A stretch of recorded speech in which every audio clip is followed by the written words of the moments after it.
Entonces, vamos a continuar con nuestro tema. Vamos a hablar hoy acerca de la introducción de la investigación. Tenemos 4 puntos que vamos durante esta clase a estar tratando. Uno que es ciencia. ¿Y por qué ciencia? ¿Y por qué este tema está metido acá? Pues básicamente porque todos los procesos que hagamos de I más D más I que generan conocimiento, pues están aportando conocimiento que amplía una ciencia. Entonces es muy importante al momento que definamos proyectos de investigación definir a qué ciencia le estamos apuntando, porque eso nos va a delimitar las fuentes de información que vamos a consultar, a qué experto le vamos a preguntar. Si yo estoy trabajando en algo de ciencias sociales, pues no creo que sea muy pertinente, a no ser que sea una investigación muy puntual, ir y preguntarle a un biólogo acerca de un tema, ¿sí? Entonces eso nos permite la definición de la ciencia como empezar a afinar hacia dónde vamos a apuntarle y hacia qué ciencia vamos a generar conocimiento. Vamos a hablar en sí de investigación, vamos a tratar de definir realizar una definición de investigación. Toda la información que yo les suelo transmitir en las clases es susceptible de ampliación por parte de ustedes. Si algún tema de los que yo expongo acá quieren mayor ampliación, pues es función de ustedes también como personas que se están formando, ir a la web, investigar, buscar y empezar a construir sus propias definiciones. Vamos a hablar del método científico. Sobre este método científico, en su momento les recordaré, les pido presten mucha atención porque parte de las notas que vamos a sacar del curso es un pequeño test que hay acerca del método científico, es la forma en la que se ha estandarizado la generación de conocimiento, la forma en la que se hacen los procesos de investigación.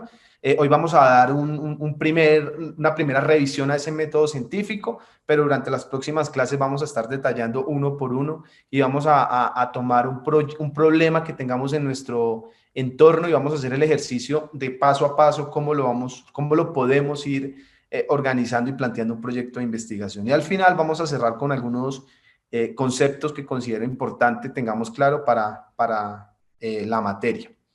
Antes de empezar, y para que nos concentremos un poquito en la clase, nos desconectemos un poquito del mundo y nos conectemos en la clase, les traigo un video que se llama ¿Qué porcentaje del cerebro usas? Esto ¿con qué intención? De romper un poco el mito. Yo he escuchado muchas veces que dicen, no, es que Albert Einstein era así de pilo porque se mantenía el cerebro más desarrollado y pensaba mucho más que nosotros. No, es que esa persona salió supremamente inteligente más que yo, entonces yo por eso no lo puedo hacer. Y resulta que pues este es un videito, está por supuesto, es discutible la información que pongo acá, pero pues quería ponérselos a ustedes para que tengan una imagen además de la importancia que tiene el cerebro para nosotros los seres humanos, que de hecho se manifiesta en la cantidad de energía que consume ese cerebro, cómo optimiza esa energía y ser conscientes de esa capacidad que tenemos como seres humanos. Si no lo logran escuchar bien por X o Y motivo, porque tienen mala velocidad, mala recepción de internet, yo igual los suelo subir en la plataforma o ustedes pueden buscarlo en YouTube como aparece acá. ¿Qué porcentaje del cerebro usas? Entonces me va a permitir darle play y ya comentamos acerca de él.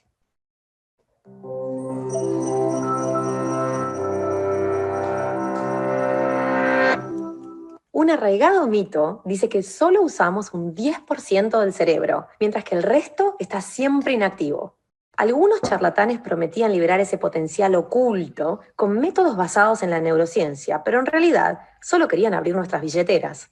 2/3 de la población y casi la mitad de los profesores de ciencias creen en el mito del 10%. En 1890, William James, el padre de la psicología estadounidense, dijo: la mayoría de nosotros no usamos todo el potencial de la mente. James pensó en ello como un desafío y no como una acusación del uso restringido del cerebro, pero creó ese malentendido. Los científicos desconocían el propósito del abultado lóbulo frontal o de las amplias zonas del lóbulo parietal. Si se dañaban, no había déficits motores o sensoriales, y por eso concluyeron que no eran útiles. Durante décadas, estas partes se denominaron zonas silenciosas, y su función era desconocida. Luego aprendimos que cumplen funciones ejecutivas y de integración, sin las cuales apenas seríamos humanos. Son cruciales para el razonamiento abstracto, la planificación, sopesar decisiones y adaptarnos de forma flexible a las circunstancias. La idea de que 9 décimos del cerebro está de brazos cruzados parece una tontería cuando calculamos el uso de energía del cerebro. Los cerebros de roedores y caninos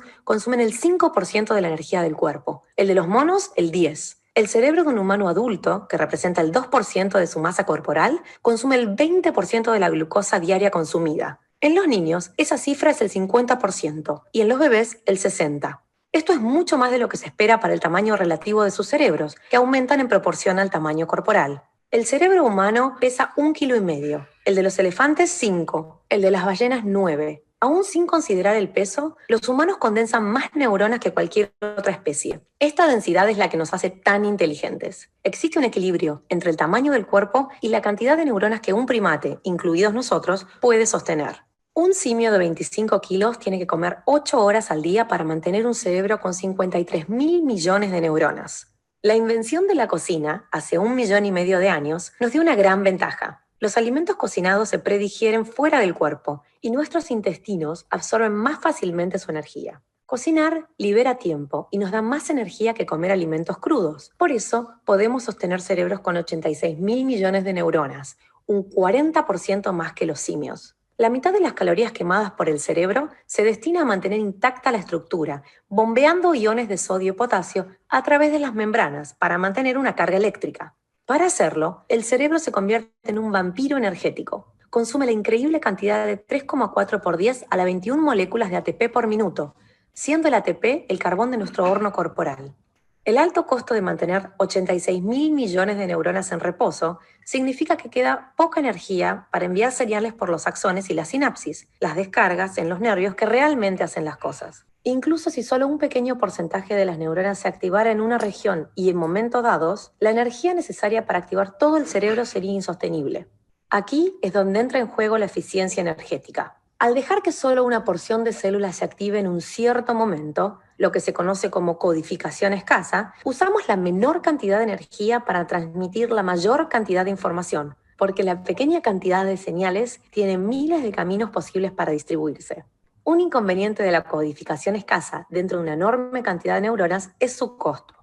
Peor aún, si una gran proporción de células nunca se activa, entonces son superfluas, y la evolución debería haberlas desechado hace mucho tiempo. La solución es encontrar la proporción óptima de células que el cerebro puede activar al mismo tiempo. Para una eficiencia máxima, entre 1 y 16% de las células debería ser el límite energético en el tener. Es la razón por la que la mayoría de las operaciones del cerebro deben ocurrir fuera del estado consciente. Por eso, lo de la multitarea es una tontería. Sencillamente no tenemos la energía para hacer 2 cosas a la vez y ni hablemos de 3 o 5.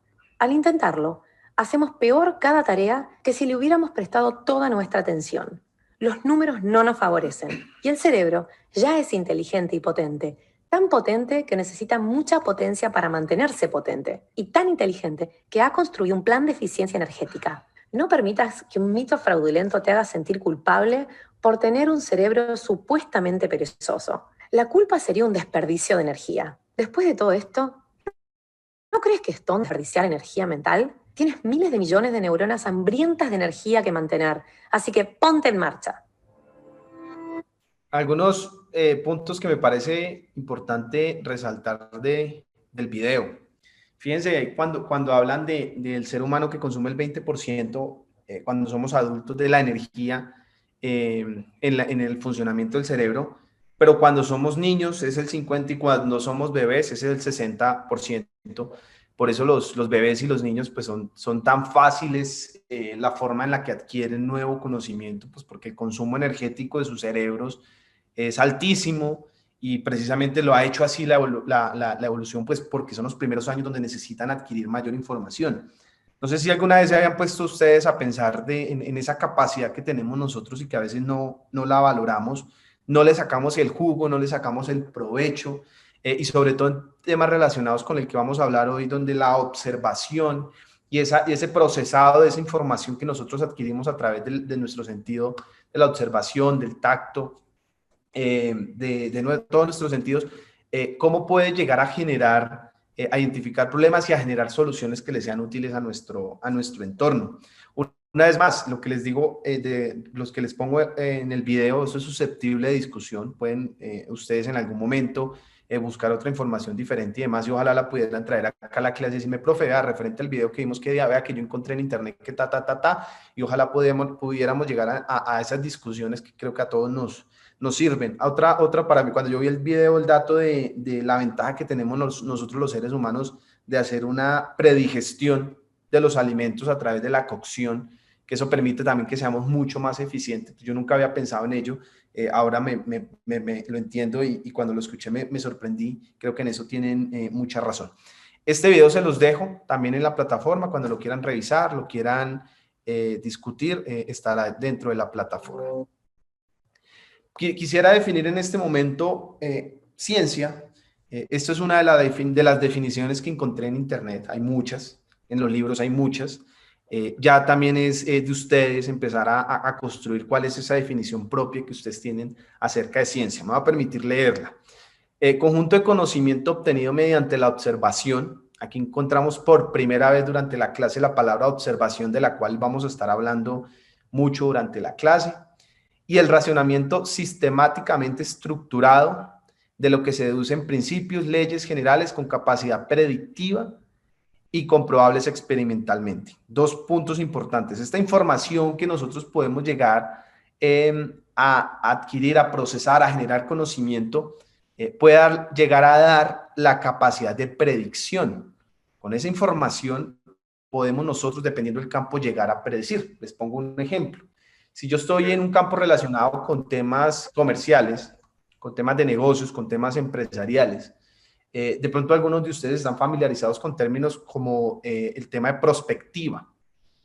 Actualmente las compañías, y no solo las compañías, las entidades públicas también lo hacemos procesos de prospectiva, donde cogemos la información que hay disponible en este momento, la información que se ha generado, y con esa información podamos empezar a predecir, no, vea, en los próximos 10 años se prevé que Colombia va a dejar de ser agro y se va a pasar un poco a la industria. Entonces, como empresa debemos empezar a redireccionar nuestros objetivos estratégicos para cumplir tal fin. O no, vea, lo que hemos encontrado y cómo se está moviendo el mundo y la información que se está generando y cómo está avanzando las nuevas tecnologías, el tema del teletrabajo se va a quedar, no va a ser ahorita un tema solo por el tema de la coyuntura, sino que posiblemente va a seguir. Entonces también miremos nosotros como empresa cómo podemos empezar a organizarnos, y esa información que existe, que está disponible, pues nos permite empezar a hacer ese tema de predicciones. Y hay algo también importante en la definición que puse de ciencia, y es el tema de que sean comprobables experimentalmente. La información que nosotros, el conocimiento que nosotros generemos, y lo vamos a ver ahorita que estemos viendo método científico, no es poner por poner y decir esta flor del Amazonas es la flor que cura el cáncer, de tal tipo de cáncer, sino que de fondo debe haber una comprobación experimental que soporte esas conclusiones a las que llegamos dentro de nuestros procesos de investigación. Y cuando ustedes van a hacer una publicación en una revista conocida, de renombre, eso está sujeto de muchos filtros donde le hacen revisión no solo de la forma, es decir, de la estructuración, que usted haya hecho el método, haya seguido el método científico a cabalidad, sino que esa información, esas conclusiones a las que usted llegó, tengan una comprobación experimental, y que en efecto podamos llegar a revisarla y llegar a las mismas conclusiones. Eso es supremamente importante. Esa era una pequeña definición de ciencia. Acá traje una clasificación de la ciencia. Una vez más, si ustedes en internet buscan, hay autores que hacen diferentes clasificaciones, pero lo que sí están totalmente de acuerdo la inmensa mayoría de autores es que hay una ciencia que es formal y una ciencia que es factual. Esta factual tiene mucho que ver con temas empíricos, con tema de observación, mientras que la ciencia formal es el tema de lógica, es tema de matemáticas, que no necesariamente implica un tema de observación, sino más bien de descubrir, de hacer cálculos, de buscar fórmulas. Es algo que ya está establecido y que nosotros como investigadores podemos definir. La gran mayoría de investigaciones que seguramente puedan llegar a salir de finalizar esta materia van a estar dentro de las factuales, donde están las ciencias naturales, donde están las ciencias sociales. En ciencias naturales, por ejemplo, el tema de la física. En esa área de la física, pues hay mucho todavía por investigar. Las personas que están estudiando física pura en este momento se están dando cuenta, y lo digo por un caso que conozco de un amigo físico, que como está el mundo y como va evolucionando nuestro mundo, muchos de los físicos, de los matemáticos, que sepan de estadística, que sepan de números, que sepan de formulación, y si saben algo de programación, se los están llevando a las grandes compañías para hacer temas predictivos. Hay un amigo conocido que él es físico y tenía una maestría en geofísica, y actualmente está trabajando en un banco haciendo procesado de Big Data. Entonces dice, ¿cómo así? ¿Qué tiene que ver la física? ¿Qué tiene que ver con la Big Data? Pues resulta que la gran mayoría de estas ciencias están muy alineadas con las nuevas tendencias tecnológicas que ya lo hablábamos en algún momento de la clase. Y eso también ha dado la oportunidad para que las personas que se especializan en alguna ciencia factual también tengan ahorita un campo, un panorama un poco más abierto, que les permite también tener temas relacionados con nuevas posibilidades laborales. En el tema químico, mucha investigación por realizar. De hecho, lo que estamos haciendo ahorita en este momento con el tema de la búsqueda de la vacuna tiene que ver mucho con esta ciencia, que es la ciencia química, y dentro de todas esas investigaciones que se están desarrollando, que se está generando conocimiento durante la investigación, van a salir resultados y conclusiones que no solamente van a servir para generar la vacuna, sino que va a servir para generar soluciones a otros problemas que tengamos en este momento en la humanidad. Por eso es la importancia de nosotros generar el conocimiento y hacerlo público, de ponerlo en las revistas, de difundirlo, de contar, porque es posible que esa conclusión que llegamos derivada de ese proceso de investigación que estamos desarrollando, esa información sea útil para otros investigadores.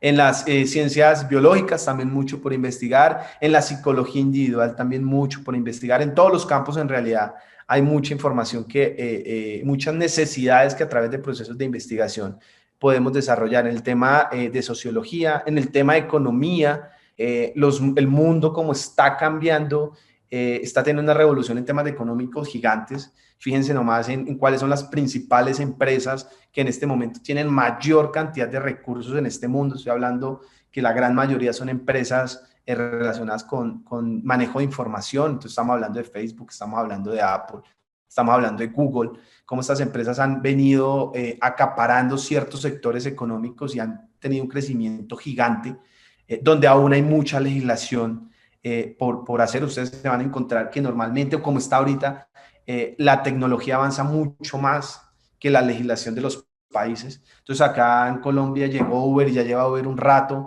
donde a través de una aplicación web podemos tener un teléfono, y todavía la legislación no ha sido capaz de regular y aún tiene muchos problemas. Pues lo mismo pasa con estos nuevos fenómenos económicos.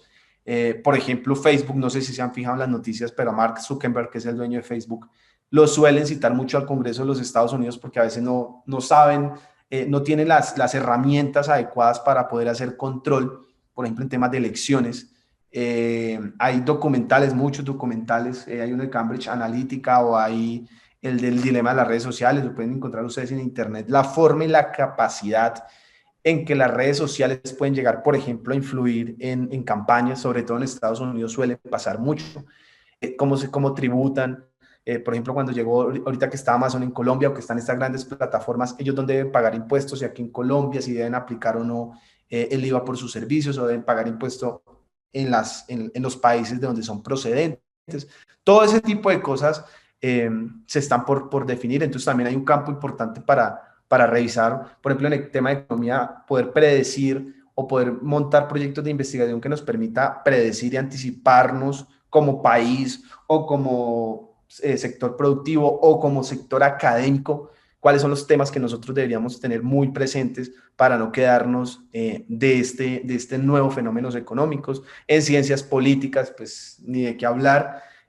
Todo ha ido evolucionando. Acá en nuestro país tenemos un multipartidismo gigante, tenemos temas de polarización, y no solo es acá en Colombia, sino en otras latitudes del país. Parte de ese fenómeno, y eso sería, por ejemplo, susceptible a investigar, es qué afectación o qué relación tienen esos temas de polarización en los sistemas de políticos en los países, qué relación tiene eso con las redes sociales y cómo influyen Twitter, Instagram, Facebook, Google en la decisión de los votantes y en esa rabia que se ha cogido entre los mismos personas de un país y que ha hecho que se hagan temas de polarización. Eso bastaría también, sería chévere empezar a investigar por ese lado. En el tema de historia también mucho por investigar, en arte, en ciencia, en música, mucha potencial para hacer procesos de investigación. Esto, para que lo tengan presente en ocasiones cuando uno va a iniciar procesos de investigación y no tiene tan claro o tiene varias posibilidades de por dónde arrancar o por dónde iniciar, revisar este tipo de mapas. Es muy interesante. Yo puedo empezar a buscar en internet qué está pasando en física, en química, en economía, en biología, cómo en qué están avanzando, qué necesidad y qué relevancia tienen ese tipo de investigaciones para nuestra sociedad. Y en función de eso, pues empezar a generar nuestros procesos de investigación. Esto para que lo tengan ahí presente. Una vez más, pueden en la web buscar otras clasificaciones, sumar, quitar, restar, para que empiecen dentro de su cerebro empezar a crear ese mapa mental de qué es ciencia. Yo, dentro de las múltiples misiones que tengo esta materia, es también hacerles una difusión y una concientización del potencial que tenemos nosotros como colombianos, como latinoamericanos, que a veces que no nos creemos ni nosotros mismos nuestros cuentos, y nosotros tenemos que creernos que somos buenos, que tenemos potencial, que lo podemos hacer, porque existen muchos ejemplos. De hecho, la lectura, ahorita al final vamos a hablar de eso, es de una de esas investigadoras. Aquí yo traigo otros 3 investigadores de renombre. Algunos de ellos ya los habrán escuchado ustedes, otros de pronto no, pero quería traerlos acá a la clase como para que se den cuenta el potencial que nosotros tenemos como colombianos y que a veces esas limitaciones nos las estamos poniendo nosotros. Cuando ustedes se ponen a leer la información de estos científicos, algunos la han luchado muchísimo, bueno, otros han tenido otras posibilidades, pero pues a nadie se la han puesto así de fácil. Siempre al final lo que van a encontrar es que hay un tema de perseverancia y también de un foco común de qué le dejo yo a la sociedad y qué quiero hacer con mi profesión, qué quiero hacer con mi día a día, a qué voy a dedicar esa capacidad cerebral que tenemos nosotros, ese consumo energético que veíamos hace un segundo, si vamos a dedicar a hacer algo por dejarle a esta sociedad o lo vamos a dedicar a hacer cosas que no nos sumen ni a nosotros ni le sumen a nuestro entorno. Primero es Manuel Elkin Patarroyo, conocidísimo. Este tipo logró crear una vacuna sintética contra la malaria, aún está en investigación. Ha trabajado con monos en la Amazonía colombiana, ha montado algunos institutos, ha sido muy criticado por la experimentación con los monos, discutible. Algunos están a favor, otros están en contra, pero este señor a las universidades que vayan en el mundo le abren las puertas. Todo el mundo quiere conferencias de Manuel Elkin Patarroyo, que les cuente acerca de sus procesos de investigación, de cómo lo ha hecho, de su trayectoria y demás. Y a veces nosotros no lo valoramos ni le damos la importancia que debería tener. Y este tipo de personas son las que nosotros, pienso yo, desde mi punto de vista, tener muy presentes como referentes en nuestro país. A veces nosotros nos dejamos nos dejamos maravillar por un youtuber, una persona que no le está sumando y le gastamos tiempo y le sabemos toda la vida de Gina Calderón y de Colombia. Bueno, y eso a la final, ¿qué me aporta? Porque no sacaron parte de ese espacio que me dedico en saber con quién vivió, qué carro compró, qué casa nueva compró, qué le dio a la mamá? Porque ese tiempo no más bien... Que era como la hija, ¿sí? Tantas las que le Y, apago el micrófono que está acá. Le quedaba la Dian, que si luego no queda... Ya, el micrófono de Judy, ok.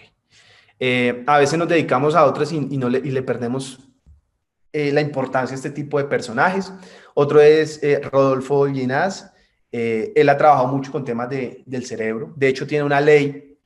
Cuando usted como científico, como investigador, logra tener una ley universal que tenga su nombre, es porque es una ley que creo yo le ha aportado mucho a la ciencia. Él tiene una ley llamada la ley Ginás, que tiene que ver con el tema de las conexiones del cerebro y conciencia. Él ha trabajado mucho en temas del cerebro. El cerebro aún es un mundo por conocer. Aún hay muchos desafíos, que los científicos, que la ciencia aún no sabe cómo funciona. Él ha trabajado y ha dedicado su vida en ello. Y volviendo al ejemplo que a veces no valoramos, hace unos años estaba yo en una conferencia en la Universidad Nacional, si no estoy mal, creo que era, organizada por el SENA, y estaba de gran invitado Rodolfo Ginás. y los organizadores de ese evento, cuando Rodolfo se iba a subir a dar la charla, era rogándole a la gente que por favor entrara por respeto al conferencista para que no viera el auditorio lleno. Y yo decía, hombre, si esto fuera en Harvard, en Oxford, en Cambridge, en otra universidad, ¿cómo se estaría esto de lleno al poder escuchar una conferencia de personajes de este tipo? Tenemos a Marta Gómez, la primera científica que logró clonar un gato salvaje. Ella ha trabajado mucho con el tema de preservación de la fauna y la flora, entonces sus investigaciones también van muy enfocadas a eso. Esa clonación la hizo pues básicamente por contribuir con la disminución del riesgo de desaparición de esa especie que está en vía de extinción. Si se ponen a buscar, muchos de ellos se han formado en efecto en el exterior, pero su base normalmente son universidades colombianas, y a partir de ahí, a partir de su constancia, pues les ha ido abriendo puertas, buscando becas y demás. Eso era un pequeño paréntesis frente a estos grandes personajes colombianos que desde mi punto de vista deberíamos tener súper claros. Vamos a hablar ahorita de investigación. Acá traigo una vez más una definición de investigación que considere que encerraba ciertos componentes importantes. Me va a permitir leerla. Una investigación es un proceso sistemático, organizado y objetivo. Fíjense en esas tres palabras, en sistemático, organizado y objetivo, y esto está muy alineado con lo que vamos a ver ahorita, que es el método científico, de cómo una investigación no se da de forma desorganizada. No es que monto una hipótesis, después miro si ese problema existe, después miro si hago o no experimentación, será que hago o no un análisis de los resultados o emito las conclusiones de esa forma.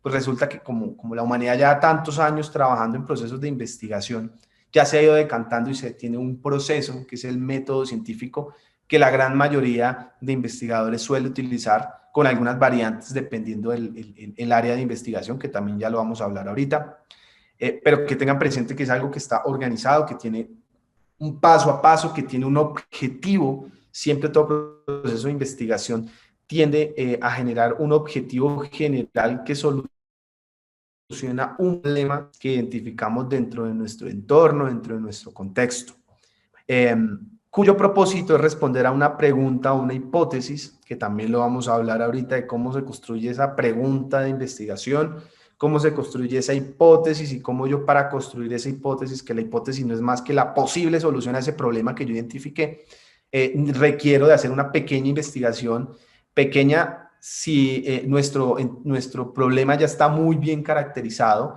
amplia en la medida también del alcance de la investigación y demás, que también lo vamos a tratar, y así aumentar el conocimiento y la información sobre algo desconocido.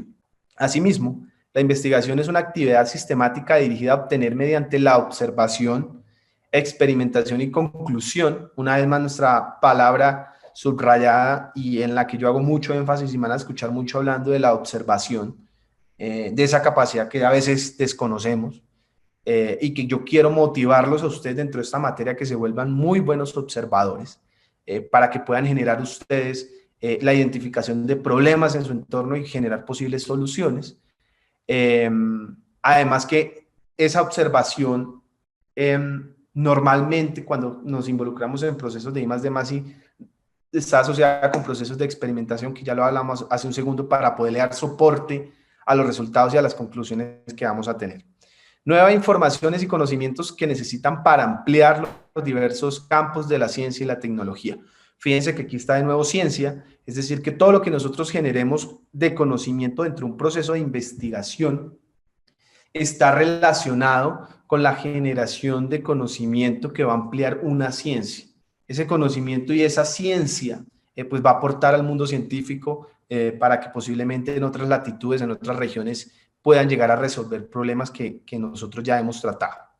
Es por eso que llegamos al método científico. El método científico es ese paso a paso que debería tener cada proyecto de investigación para lograr tener unas conclusiones, unos resultados que generen conocimiento. Fíjense, el método científico arranca el proceso de observación, de ver nuestro entorno, de ver nuestro contexto, de ver ese problema que lleguemos a identificar, qué tan relevante es esa información o esa solución que yo voy a plantear dentro de mi proyecto de investigación. En realidad le interesa a muchos, a unos pocos, pero a esos pocos que les interesa van a replicar esos resultados y va a hacer que eso involucre a muchas personas, a muchas sociedades, pero todo arranca a partir de la observación y por eso lo tengo ahí en amarillo. Cada uno de estos pasos, al momento de generar un documento formal de un proceso de investigación, se derivan algunas secciones de ese documento. Por ejemplo, en el proceso de observación existen muchas herramientas que nos permiten ayudar a hacer procesos de observación de forma estructurada. Entonces, por ejemplo, el tema de vigilancias tecnológicas. Hay metodologías de vigilancia tecnológica que me permite de forma estructurada hacer esa caracterización, ese contexto, encontrar ese contexto para poder identificar problemas. Una vez tenemos esa observación, ya vamos a entrar un poco más a fondo en cada una de ellas. Hacemos nuestro planteamiento del problema, es decir, cuál es el problema en función de la relevancia de ese problema, de la importancia, hacia dónde es el problema que yo voy a solucionar. Se debe hacer una muy buena delimitación del problema. Luego se genera una hipótesis. En esa hipótesis se define una posible solución a ese problema que yo identifiqué y a partir de la experimentación voy a evaluar si esa hipótesis es real o no es real, si esa solución que yo planteé en realidad permite solucionar ese problema que identifiqué, si no puedo redireccionar la investigación o de hecho desde ahí ya puedo empezar a sacar algunas conclusiones. Es importante el análisis de los resultados. Más adelante en otro espacio de la materia vamos a ver la diferencia entre las investigaciones cualitativas y las investigaciones cuantitativas. Es diferente investigaciones que yo hago que puedo contar, que puedo representar en números, en estadísticas. Todo lo que puedo representar en números se llaman investigaciones cuantitativas, mientras que las investigaciones cualitativas van más a la observación, a la percepción. Entonces, ¿qué percepción tiene esta comunidad de las políticas de turno? No es fácil eso ponerlo en números. De pronto al final el resultado sí, tanto por ciento piensa que es bueno, tanto por ciento piensa que es mal, pero para poder llegar a esos resultados necesitamos análisis cualitativos y es de escuchar a la gente, de escuchar entrevistas, de hacer encuestas, de tomar esas encuestas y empezar a analizarlas y a obtener algunos resultados. Por último, tenemos el tema de las conclusiones. Todo proyecto de investigación tiene que generar unas conclusiones y es la parte fundamental del proceso de investigación porque es donde vamos a definir si esa hipótesis que nosotros planteamos era la adecuada y soluciona ese problema o por el contrario se pueden generar nuevas líneas de investigación y a partir de ahí pueden salir otros procesos de investigación. Y está el tema de documentación, aunque no en todos la literatura que hay de método científico pone la documentación, yo sí la considero importante.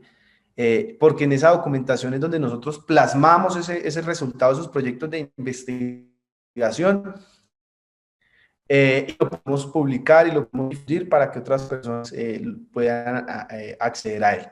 Voy a permitirme entrar a cada una de ellas para detallar un poco. Les reitero, esto que estamos hablando del método científico va a ser parte de un test que les voy a subir en la plataforma. Lo voy a habilitar dentro de 8 días, pero en su momento también les recordaré para que lo tengan presente y puedan hacer ese test sobre el método científico. Entonces nos vamos al primer paso, que es el tema de observación, y es en lo que hemos estado hablando. Nosotros no nos fijamos todas las problemáticas que hay a nuestro alrededor. Si ustedes en el momento en que vayamos a plantear nuestros proyectos de investigación, por un segundo se ponen a pensar en su día a día, en su familia, en su entorno, en los procesos que están, en los acontecimientos que están alrededor, van a encontrar muchas problemáticas por solucionar. En otro curso, algunos estudiantes me decían, vea, profe, yo he visto mucho en mi municipio que las panaderías, específicamente las panaderías, han tenido mucha afectación con el tema del COVID-19. A mí me gustaría pues mirar a ver qué solución les podemos dar a ellos. Profe, vea que yo he visto en mi empresa que la empresa, a pesar de que impulsó el teletrabajo en esta época de pandemia, no estaba preparado y definitivamente no, la gente no hace caso, se ha vuelto ineficiente, las ventas bajaron, los resultados nada que ver. No, profe, vea que yo me he dado cuenta, aquí hablando con las mamás de mis hijos que están en el colegio, que es muy difícil que el niño tome hábitos de lectura cuando está todo el día pegado en una clase frente al computador y usted termina el computador y le diga, venga, vamos a hacer algún tipo de lectura, si le pasa un libro no le gusta, él quiere estar ahí en internet pero termina muy cansado, ¿cómo pudiéramos también ayudarlos? No, profe, vea que en mi municipio hay una inspección donde toca ir en 5 horas en lancha y cada 8 días van y a veces se nos acaban los suministros a mitad de semana de helados, por ejemplo, de salsamentarias, y no tengo cómo obtener ese producto de forma fresca. Qué chévere poder encontrar alguna solución. No, profe, vea que es que en mi vereda hay un tema con el tema de aguas, que ha sido imposible tener un acueducto y entonces allá normalmente la gente es la que va a traer el agua, los niños van a traer el agua por temas culturales, porque siempre ha sido en la vereda que los niños son los que van por el agua. Y a mí me gustaría como solucionar eso, porque es que estos niños por ir a traer el agua están dejando de hacer las tareas o asistir a la escuela. Fíjense que si nosotros nos ponemos a hacer un listado de los problemas que hay en nuestro entorno, podríamos llenar pizarrones completos, y si nos ampliamos un poco más a nivel departamento, a nivel país, a nivel mundo, pues nos vamos a encontrar con un montón de problemáticas que están por solucionar y que es el llamado que nosotros tenemos y la oportunidad también de nosotros para empezar a generar soluciones. Hay un compañero que se ganó en algún momento un proyecto, una plata con Ecopetrol por un proyecto, una investigación que hizo, y le dieron una plata y se compró un dron. Entonces él me dijo, bueno, ¿yo qué me pongo a hacer con este dron? Yo no lo quiero para tomar fotos como hace todo el mundo. Se dedicó 2 semanas, dijo, yo iba por todo el lado anotando, viendo qué opciones hay, qué posibilidades hay, qué podría yo hacer con ese dron. Y al final empezó a hacer levantamientos topográficos.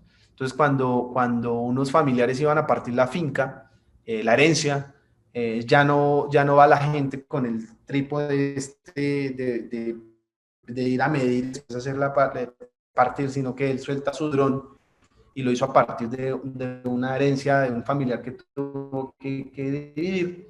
Pone su dron, toma una foto y a través de software le hace la división exactamente como usted la quiera. Eso es una solución, a partir del proceso de observación y buscar que había un problema pendiente por solucionar o que hay una forma mejor de hacer esa actividad, pues se genera una posibilidad. Luego él siguió empleando, cuando van a sacar licencias ambientales para construcción, les piden, por ejemplo, el grado de verde de vegetación que haya en la zona, entonces él simplemente lanza su dron, toma una foto y por procesado de imagen a través del computador sabe qué porcentaje de vegetación, de agua, hace una caracterización del territorio que le sirve para las empresas constructoras. Y últimamente está haciendo temas de levantamiento 3D de infraestructuras. Hizo un proyecto, por ejemplo, para la Universidad Nacional de hacer el levantamiento 3D de una aplicación que ellos necesitaban, y todo eso parte a partir de la observación, siempre pensando en que esos problemas que identifiquemos, esa solución que podamos llegar a generar, pues esa solución me genere una posibilidad de generar un emprendimiento, ¿por qué no? Porque a la larga de eso se trata, de no solo aportar a la sociedad, sino también nosotros como investigadores tener una contribución por ese proceso investigativo que realizamos. Luego se viene el planteamiento del problema. Entonces, una vez yo me senté con mis compañeros, con mi familia, con mis amigos, con mis compañeros de Tejo el fin de semana, encontramos un problema, vimos el contexto gigante, encontramos un problema y hacemos ese planteamiento de ese problema. Entonces, lo que nosotros observamos es que nosotros los jugadores de tejo ya no somos solo gente adulta, la gente joven no quiere hacer juego de tejo porque le da pereza untarse de barro y terminan con la ropa toda sucia. ¿Por qué no hacemos un sistema de tejo moderno que sea super play para los chicos, que sea una zona muy limpia, que sea una zona muy organizada, que sea sistematizado, que ellos puedan hacer sus reservas y hacer unas canchas de tejo pensadas para gente joven, por ejemplo? Ese tipo de problemas son reales. De hecho, que en Bogotá hay varias canchas que ponen no la música carranga huasca normalmente o ranchera que hay en las canchas de tejo, sino que han focalizado para que sea de gente joven. Entonces ponen la música de moda, las canchas ya están totalmente digitalizadas, ustedes pueden hacer sus reservas por internet. Claro, es otro tipo de público, pero ese tipo de problemas, ese tipo de planteamientos existen y de hecho han sido muy exitosos en el mercado. Cuando hacemos esta definición de este problema nosotros, y eso es un error que los investigadores siempre tienen, y revisar si es importante, si tiene una relevancia real ideal para el entorno donde identifique el problema. A veces planteamos problemas porque a mí como investigador me afecta, me parece chéverísimo, pero me pongo a revisar y resulta que no hay mucha gente que esté afectada por ese problema. Entonces ahí tocaría reevaluar cuál es la relevancia que tiene ese problema que vamos a solucionar. Algo importantísimo es el contexto. Cuando nosotros hacemos la definición de un problema hay que tener muy claro el contexto. Si yo estoy hablando que en mi municipio no hay conexión a internet, la gente no está muy bien formada, poca gente tiene celulares de alta gama, pues el problema y la forma en la que yo voy a abordar el problema, la solución y demás, pues no va a ser seguramente el tema de la generación de una aplicación móvil o de una página web, etcétera. Entonces es muy importante conocer ese contexto. Si la solución que yo estoy diseñando, para qué tipo de población es, si el usuario final van a ser los niños, van a ser empresas, van a ser adultos, en función de esos también, ese planteamiento del problema puede llegar a cambiar. Entonces es muy importante que tengamos ese contexto. También en ese problema es importante definir cuál es el área de conocimiento en la que está ese problema. Si estamos hablando de un problema que tiene que ver con temas económicos, con temas políticos, con temas tecnológicos, con temas sociales, porque en función de eso también cuando vamos a hacer búsquedas, pues vamos a empezar a afinar nuestro proceso de investigación. Entonces, una vez observación, revisamos el contexto, encontramos un problema, planteamos el problema. Normalmente se hace una pregunta de investigación, que es la que intentamos solucionar. ¿Cómo podría diseñar estrategias que disminuyan la desnutrición en el municipio tal? ¿Cómo podría disminuir o cómo podría aumentar la tasa de ocupación en jóvenes de tal a tal edad en mi municipio? ¿Cómo podría garantizar que en tal vereda haya suministro constante de medicamentos? Normalmente de todo ese problema, que ese problema puede ser extenso, porque para definir ese problema necesitamos tener algunos componentes como contexto, impacto y demás que ya mencionamos. ¿Cómo hacemos para que ese problema se convierta en una pregunta de investigación, la cual vamos a empezar de ahí para adelante a desarrollar nuestro proyecto de investigación? Una vez tengamos este planteamiento del problema antes de pasar a la hipótesis, se definen unos objetivos. Normalmente nosotros tenemos un objetivo general, siempre se recomienda tener un único objetivo general. Si se tienen varios objetivos generales, es porque no está bien delimitada la investigación y eso se podría abrir en dos procesos de investigación.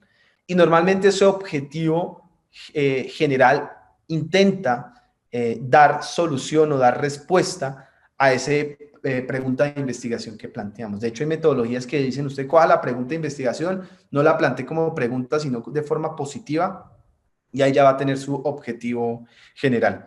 De esto vamos a detallarlo más en las siguientes clases, pero quería tener un panorama completo del método científico. Ese objetivo general, gran objetivo de nuestro proceso de investigación, suele tener objetivos específicos que son como un paso a paso que permiten generar ese objetivo general. Y ese paso a paso, esos objetivos específicos, se recomienda que no sean más de 4 objetivos, porque con cada uno de esos objetivos hay que definir unas actividades, hay que definir unos resultados, y si es más que eso, una vez más, devuélvase y revise porque seguramente usted hizo muy mala delimitación de su proyecto de investigación. Entonces, normalmente tenemos en esta fase un objetivo, una pregunta de investigación, un objetivo general y unos objetivos específicos muy puntuales que dan soporte y dan solución a ese objetivo general. Una vez tengamos esos objetivos, nosotros nos planteamos una hipótesis.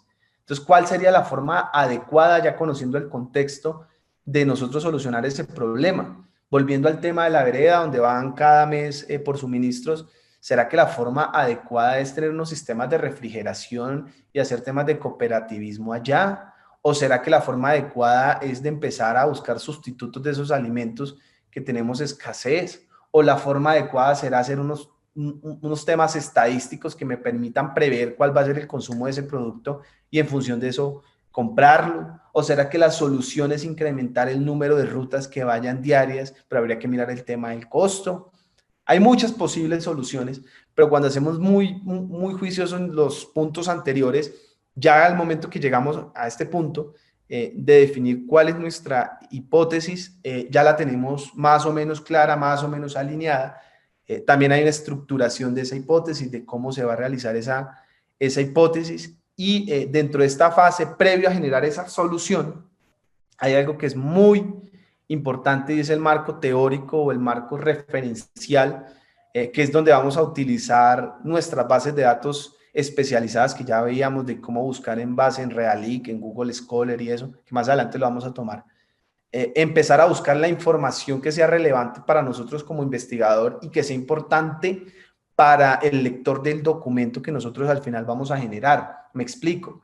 Si yo estoy haciendo un tema de reciclaje, relacionado con el tema de reciclaje, pues hombre, antes de generar esa hipótesis, valdría la pena revisar en mi municipio, por ejemplo, cómo lo hace la alcaldía, si hay un relleno acá o no existe relleno o se va para otro municipio. Sería interesante buscar en la web qué porcentaje de material se está reciclando o cómo son esos procesos de reciclaje o definitivamente no se está haciendo el reciclaje.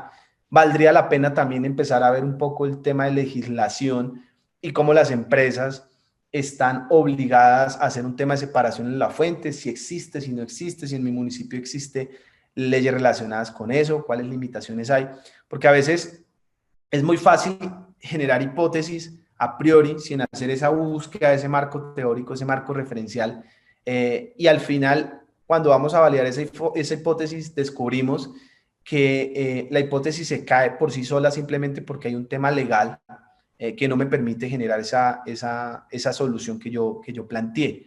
Entonces, en ese marco teórico es importantísimo que hagamos una muy buena búsqueda, no solo en las bases de datos especializadas que vimos en la clase, creo que fue anterior, sino también en revistas, hay investigaciones periodísticas, por ejemplo, con un rigor detrás importante en búsqueda de la información, que nos dan cifras que pueden ser importantes, temas de ONGs, hay organizaciones internacionales, organizaciones sin ánimo de lucro, que dan unas cifras importantísimas, que emiten políticas que pueden ser relevantes para mi investigación. A veces es importante también hacer el tema de definición de algunas variables. Entonces, si mi sistema es un sistema que tiene que ver con energías renovables y posiblemente con energía fotovoltaica, entonces sería importante definir, por ejemplo, qué es la radiación solar o para qué me sirve eso. Ir al IDEAM y revisar si ellos tienen mapas de radiación solar, porque resulta que hay unas zonas donde hay más radiación solar y son más eficientes estos sistemas que en otras regiones. Entonces valdría la pena hacer esa búsqueda también, y eso lo tocaremos 2 clases más adelante y hablaremos también de la importancia y que eso es esencial y que de aquí para adelante, o quienes ya han estado en otros procesos de formación les habrán dado mucho palo y nos seguirán dando mucho palo, que es el tema de la referenciación bibliográfica, que yo en un documento no puedo decir decir algo que no sea mío sin mencionar quién lo dijo. Entonces hay unas normas como la Harvard, la Chicago, la IEEE, específicamente nosotros vamos a utilizar unas normas que llaman normas APA, donde hay una forma en la que referenciamos. Entonces, si la información que vamos a poner la sacamos de una página web, debemos decir en nuestra referencia bibliográfica de tal forma de dónde lo sacamos y cuál es la forma adecuada de hacer esa referenciación bibliográfica, porque nosotros no nos podemos apropiar del conocimiento de otros y decir que eso lo hicimos nosotros, porque eso se llama plagio. Cuando ustedes están haciendo sus tesis, sus procesos de investigación y les vayan a hacer las revisiones, normalmente lo que se hace es pasarlo por un sistema de plagio y determinar de qué lugar se sacó, de qué fuente se sacó esa información. Siempre y cuando esté bien referenciada, no hay problema, porque eso se trata la investigación. Ustedes ven artículos científicos y en su gran mayoría de información puesta allí de datos son referenciados de otros artículos, y para eso precisamente es que nosotros podemos utilizar la ciencia, los datos que tiene la ciencia en la que estamos, pero hay que hacerlo y hay que hacerlo de una forma adecuada. Luego viene la fase de experimentación, que es donde vamos a definir una serie, bueno, aquí hacemos nosotros un proceso de metodología donde hacemos un paso a paso de cómo vamos a comprobar que en efecto esa solución que planteamos, esa hipótesis que planteamos, es la solución adecuada. Entonces, dependiendo del área, yo puse aquí una imagen como muy de temas químicos, pero eso puede ser también una entrevista que hicimos en la calle, una encuesta que hicimos en la calle, o hicimos unos procesos de observación haciendo algunas pruebas dentro de una sociedad, o hicimos algunas indagatorias, o bueno, algunas consultas, pero lo importante es tener una experimentación que soporte si en realidad esa hipótesis que definimos soluciona o no soluciona el problema. Luego viene el análisis de los resultados, cuando tenemos un montón de datos. Pasa mucho cuando hacemos, por ejemplo, encuestas, que entrevistamos 100 personas, cómo nosotros organizamos esos resultados para poder analizarlos, para poder, a partir de esos resultados, encontrar unas conclusiones que le aporten un conocimiento que genere oportunidades para otros investigadores o para nosotros. Y por último, realizamos el proceso de conclusión, que es donde cerramos nuestro proyecto de investigación y definimos qué se encontró, o si hay que redireccionar, o si esa solución que planteamos es la adecuada, o hay otras líneas. Hay muchos proyectos de investigación. Normalmente pasa que dentro de conclusiones hay un apartado que dice investigaciones futuras, porque cuando estamos haciendo el desarrollo nos damos cuenta de, uy, hombre, vea que estoy buscando el tema de radiación solar en Colombia, y eso no está como muy organizado. Qué bueno sería abrir otro proyecto de investigación con esa parte. Pum, nos vamos para ese lado. Eso se define en conclusiones. Como, bueno, hasta acá lo del marco, lo de método científico, lo tengan muy presente. Recuerden que esta clase también les queda grabada y la pueden en algún momento revisar para cuando tengan nuestro test. Para poder sintetizar y poder que ustedes apropien lo que acabamos de mencionar y que no se quede en tanta historia, tanta teoría, pues les traigo un ejemplo, por ejemplo, un ejemplo donde podemos implementar este tipo de métodos y donde se pueden llegar a generar soluciones que son reales. Esta es una imagen que traje aquí para ejemplo, y es de una comunidad en África, en un país donde los niños culturalmente son los que van a traer el agua, porque son zonas que no tienen acueducto y tienen que caminar largas distancias con su desfile de baldes, canecas y demás para ir a traer agua, para poder hacer sus alimentos, para bañarse, para bueno, lo que requieran dentro de sus casas, con ciertos peligros de tener los niños fuera, que también tienen que sacar el tiempo, se pueden desescolarizar, pueden sufrir algún tipo de accidente, rapto, secuestro, demás. Pero es un problema que identificamos nosotros como investigadores. Estamos haciendo acá un caso hipotético. Para definir ese problema, hay algo que es importante, que es el tema del contexto. Nosotros no podemos decir, no, pues fácil, hagamos un acueducto. Hay que revisar a ver por qué ellos no tienen acueducto. No, lo que pasa es que es una zona alejada, que no tiene una fuente cercana, que hay un tema político de por medio, que están en una zona que no se está bien delimitada y no se sabe de quién es. Culturalmente, porque son los niños los que van a traerlo, qué elementos utilizan, qué pruebas le hacen de agua. Todo ese contexto lo tenemos que tener claro para poder definir muy bien nuestro problema, luego definir nuestra pregunta de investigación, y podría ser un ejemplo, depende del foco también que le lleguemos a dar a la investigación, y es cómo podría garantizar el suministro de agua para la comunidad tal, del municipio tal, de forma segura, de forma eficiente y de forma constante, por ejemplo. Eso sería una opción de pregunta de investigación. Podríamos empezar a generar una hipótesis, podríamos empezar a llegar a hacer una experimentación y demás. Eso es un caso real, lo pueden buscar, hay muchos después de la solución que ellos llegaron, hay muchas variantes de esa solución. Y es que estos investigadores, al final de ver todo este contexto, dijeron, hombre, pues la más fácil es la siguiente. Entonces, simplemente lo que hicieron es, a los mismos instrumentos donde ellos cargan el agua, específicamente los que son cilíndricos, pues ellos simplemente le adaptaron un soporte para que eso fuera rodando y las personas simplemente lo jalaran.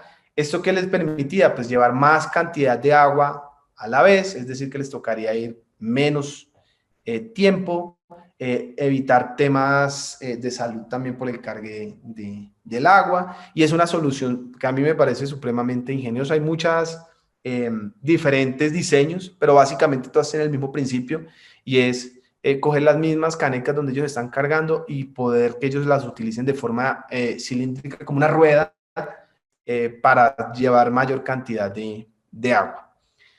Acá tengo otro ejemplo, y es el tema de los pitillos, que a todos nos gusta utilizar pitillos. Esto pues está generando un proceso, un tema de contaminación gigantesco. Antes, cuando no existía el plástico, el mundo funcionaba y las mamás iban al mercado con la canasta, esta canasta tejida, y la reutilizaban y no necesitaban bolsas, ahí mismo echaban todo y cuando el abuelo le mandaba unos huevos, no los mandaba en bolsas, sino que las ponía en la misma tallo de la hoja de plátano o en mi tierra, por ejemplo, las achiras las solían empacar en hoja, en plátano también, los quesillos en hoja ahumada, que además es delicioso. Una comida no la solían enviar en una vasija plástica, sino que lo hacían a través de hojas ahumadas, que también queda muy delicioso. Y funcionaba el mundo. Resulta que en algún momento pues, se encontró el plástico y a la gente ya no le importó estos tipos de sistemas, sino que el plástico pues, fue una opción muy barata y entró a reemplazarlo, pero al ver la contaminación nosotros como mundo hemos empezado a tener un poco más de conciencia, yo creo que todos tenemos más conciencia, y a nosotros ya nos cuesta, a mí personalmente me parece dificilísimo tirar un papel a la calle o un plástico, yo me lo echo al bolsillo, y llego a la casa y miro a ver si qué hago con ello. Yo voy a un restaurante ahora, por lo menos intento no utilizar pitillos porque sé hacia dónde van, y conscientes de eso, pues se han generado muchas soluciones. Hay pitillos, por ejemplo, que son de bambú, son un poco más costosos. Hay unos pitillos que son de papel. A mí personalmente no me gustan porque después de 3 sorbos eso ya se pone como baboso, maluco. Y además siento que le alteran el sabor. Y bueno, entonces ahí hay un problema que podemos llegar a resolver. Para resolver este problema seguramente habría que buscar muchísima información en la web. Esto fue yo llegué a este producto que ya les voy a mostrar a continuación, precisamente en un proceso de observación propio, y es del uso del plástico específicamente en los pitillos, y es porque mi hermana es ingeniera ambiental, le encanta el tema medioambientales y siempre me regañaba por los berracos pitillos, y yo utilizaba mucho pitillo. Entonces yo dije, no, pues hombre, hay un problema acá, vea que mucha gente como yo necesitará este producto, pero tenemos la conciencia del tema medioambiental. Entonces me puse a buscar y dentro de esa búsqueda encontré esta solución que les voy a mostrar a continuación. Esta solución es de un vietnamita que lo hace a través de espiguitas de estas que crecen en los potreros, en las zonas húmedas. Uno de hecho juega con ellos, que ellos tienen por dentro unos canuticos y eso suena. Y él básicamente lo que hace es limpiarlas, cortarlas y vende dos productos, uno seco, uno verde. Uno dura más y el otro dura menos.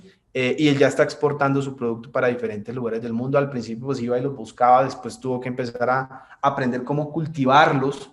Entonces, al aprender cómo cultivarlos, pues tuvo que también investigar de cómo se cultiva, hacer muchas pruebas, hacer muchos ensayos, hacer mucha experimentación. Esos son dos ejemplos que tenía para ustedes. Hay otro ejemplo, este es muy reciente, que se llama ComproAgro.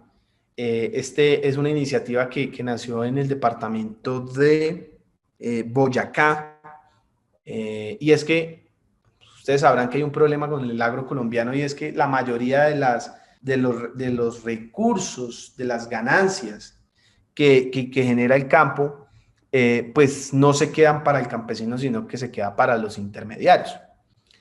Entonces, yo cultivo papa, allá me pagan la papa a un precio, alguien llena un camión, se viene aquí para Corabastos, lo vende a un precio donde ya está ganando. Ese que se lo compró en Corabastos lo empieza a distribuir por las tiendas de la ciudad, ya tiene una ganancia. El señor tendero lo vende, tiene una ganancia. Fíjense que en esa cadena pues hay 3, 4 personas que generaron ganancia, y el campesino, la ganancia que tuvo pues fue muy pequeña. Y eso pasa, si ustedes se ponen a ver, en casi todos los sectores. Y por eso el campesinado colombiano, que aún es muy ajeno a los temas de tecnificación, que aún es muy ajeno a herramientas como la web, por ejemplo, que nos permite hacer comercialización, pues aún sigue siendo personas con un índice de pobreza alto. Si ustedes se ponen a sacarle números a las fincas de ustedes o de sus papás, pues si meten todas las personas que trabajan, que es papá, que va y trabaja, mamá que hace la comida, mis 2 hermanos que son los que trabajan, fácilmente pueden ser 4 personas.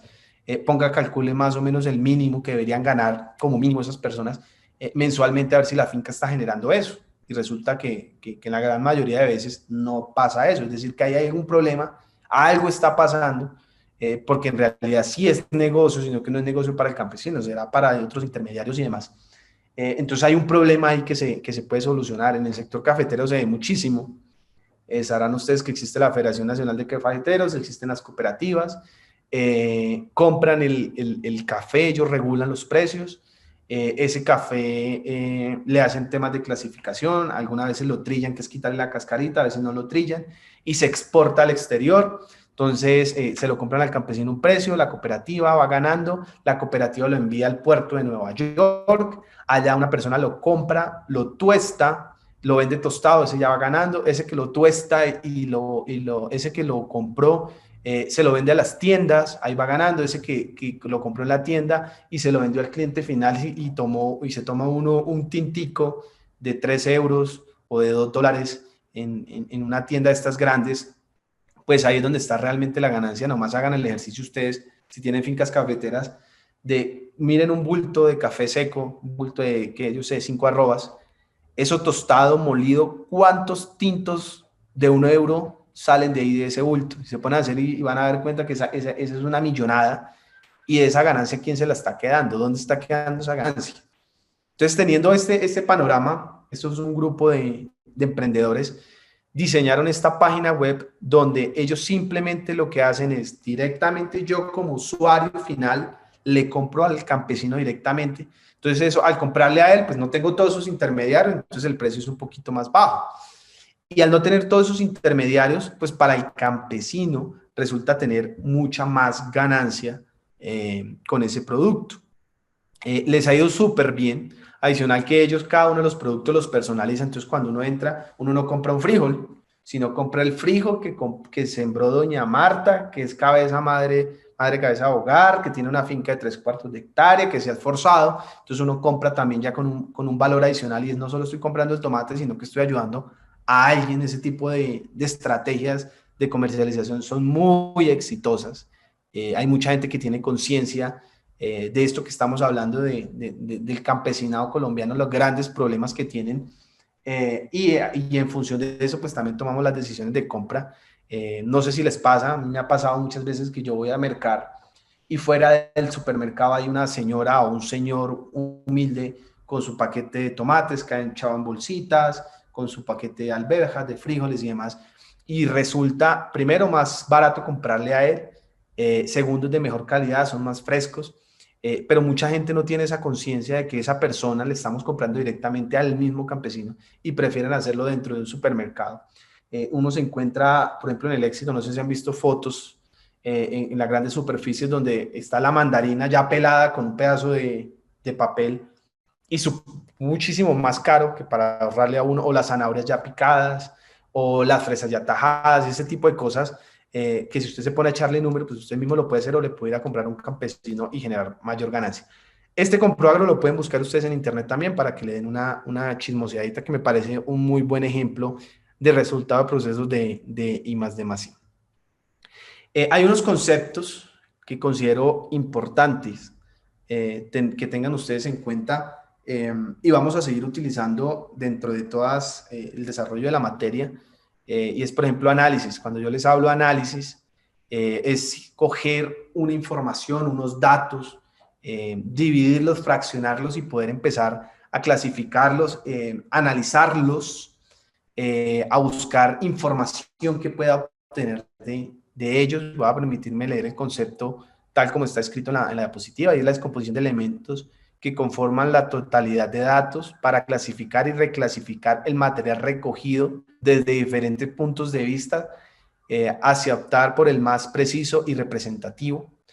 Vamos a hablar también mucho de temas procedimentales, de que es un procedimiento. Un procedimiento no es más que una secuencia cronológica, es decir, primero haga esto, segundo haga esto, tercero haga esto. De hecho, el método científico es un procedimiento que tiene unos pasos muy puntuales, y entre esos pasos tiene unas actividades a realizar y que se debe seguir de esa forma para poderlo hacer de la manera adecuada. Vamos a hablar de estudios descriptivos. Perdón que tengo acá un mensaje.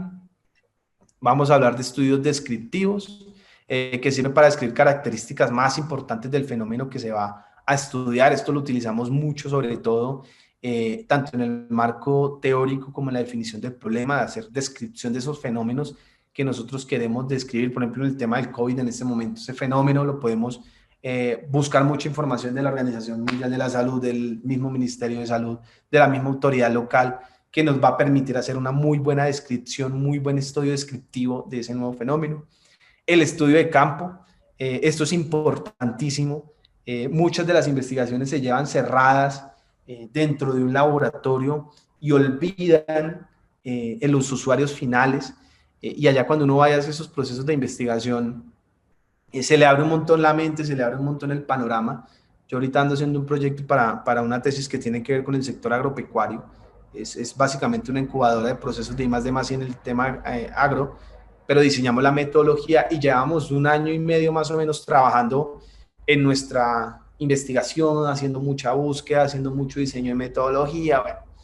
Y nos fuimos hace como 15, 20 días para Bituima, un municipio aquí cerca, y nos pusimos a hablar con caficultores, con productores de pescado, y la investigación nos dio un giro totalmente, y nosotros estábamos por un lado que no tenía nada que ver. Nosotros nos habíamos ido puro al tema teórico, entonces hay una metodología que permite diseñar soluciones para usuarios finales que se llama Design Thinking, que se utiliza mucho para generar procesos de innovación.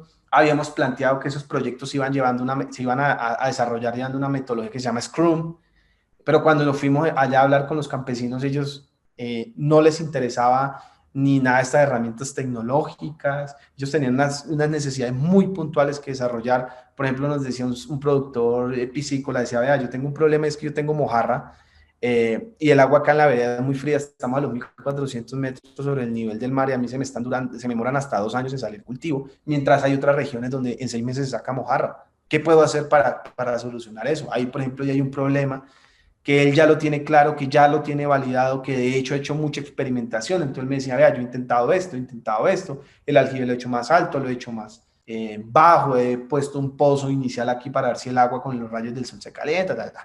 Nos fuimos para el sector cafetero, entonces él nos decía, no, yo tengo en este momento un problema con el tema de comercialización, con el tema de los insumos, que está muy caro, mírense que la cosecha pasada preferí dárselo a un trabajador que cogiera el café porque no me daba para pagarle a él, me iba en pérdidas. Y en ese estudio de campo nos permitió redireccionar nuestro proyecto de investigación, y eso a veces es muy, no a veces no, eso es muy importante durante los proyectos de investigación, hacer ese estudio de campo. Están los estudios exploratorios, que su objetivo es auxiliar a la investigadora a definir problemas, establecer hipótesis y definir la metodología, la formulación del estudio. Cuando ustedes están planteando sus proyectos, es solamente en el momento de escribir el problema, de describir ese problema, pues muy importante ir a las comunidades, hablar con la gente, hablar con los directamente implicados, y esos estudios son estudios exploratorios que permiten definir cuál va a ser el camino que va a recorrer mi proyecto de investigación. Ciencia, que ya lo habíamos hablado, acá hay otra descripción, otra definición un poco más corta, que es el conjunto sistemático de conocimiento, con los cuales, mediante el establecimiento de principios y leyes universales, el hombre explica, escribe y transforma el mundo que lo rodea. Tenemos el concepto de técnica, que es el conjunto de instrumentos o medios a través de los cuales se efectúa un método. Tenemos las teorías. Estas teorías normalmente están muy alineadas, se hacen parte de una ciencia, que es el conjunto de conceptos, categorías y leyes que reflejan objetivamente la realidad, que son resultado de procesos de investigación también. Y por último tenemos el método, que es un proceso lógico muy similar al tema procedimental, donde hay un paso a paso para lograr obtener, con un foco especial, que es obtener conocimiento. Antes de cerrar mi clase y de ir a revisar la plataforma para contarles acerca de la información que tenemos en la plataforma, y de la forma en la que vamos a estar interactuando, les quiero traer este personaje. Hace 8 días hablábamos de Elon Musk, el de Tesla, para quienes no estuvieron, no han visto la clase, el de Tesla, el que diseñó los cohetes y está alquilando los cohetes y el método de transporte para la NASA, y que quiere hacerlo para que cualquier persona lo pueda hacer a través de SpaceX, se llama la empresa. Aquí les traigo otro personaje similar, se llama Richard Branson, es el dueño de Virgin. Él hace poco se hizo muy conocido, digamos, al menos en nuestro país, cuando hicieron el concierto en la frontera con Venezuela. Él fue uno de los grandes financiadores de esa iniciativa. Eso habla también de la labor social y de los destinos que utiliza o que define él de los recursos y las ganancias que obtiene. Por supuesto, este tipo de acciones seguramente tiene unos intereses por detrás económicos, que también valdría la pena analizar. Cuando yo conocí a Richard, o me crucé con Richard Branson, y escuché que era el dueño de Virgin, yo dije, no, pues Virgin, los de la compañía de celulares, muchos de nosotros tendrán o hemos tenido Virgin Mobile.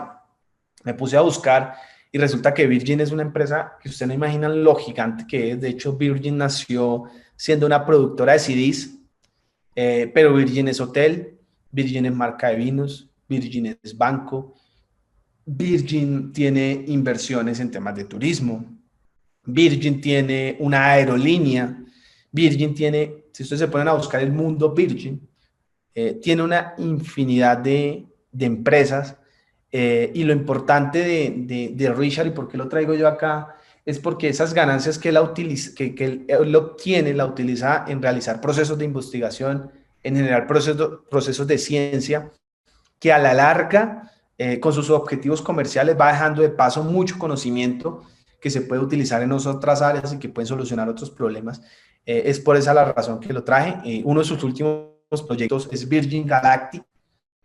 De hecho, la competencia, una de las grandes competencias que tiene Elon Musk, porque este tipo también quiere empezar a generar a través de su aerolínea pasajes o viajes a la estratosfera para ir a la curvatura de la Tierra, pero hacerlo de forma comercial, o sea, no solo para uso científico, sino que la persona que tenga los recursos lo haga. Es la diferencia de Elon Musk, que es un cohete, el Dragon creo que se llama el de Elon. Él lo está haciendo a través de una nave, está haciendo la construcción, está trabajando en ese proceso de investigación, pero durante ese proceso de investigación hasta lograr tener ese objetivo final de llevar personas allá, pues se va a generar mucho conocimiento, y ese conocimiento que se va a generar en ese recorrido, en ese camino, pues seguramente resultará útil para nosotros, para la sociedad.